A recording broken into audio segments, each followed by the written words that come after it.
अगर कोई इंसान इस दुनिया के अंदर किसी दूसरे शख्स से बार बार सवाल करे ना, तो वो तंग हो जाता है कि आप मुझसे इतने सवाल क्यों कर रहे हैं।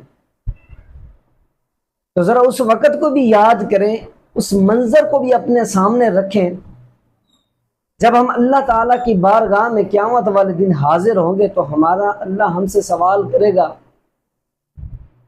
कि ऐ मेरे बंदे, तू मुझे बता, जिंदगी को तू किस तरह गुजार के आया है, जिंदगी को किस तरह गुजार के आया है, किन कामों में गुजार के आया है।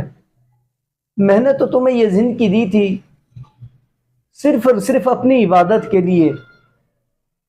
तू दुनिया के अंदर क्या करता रहा है, तू दुनिया के अंदर क्या करता रहा है। हर एक मिनट का, हर एक सेकंड का हमसे अल्लाह ताला सवाल करेगा। तो बता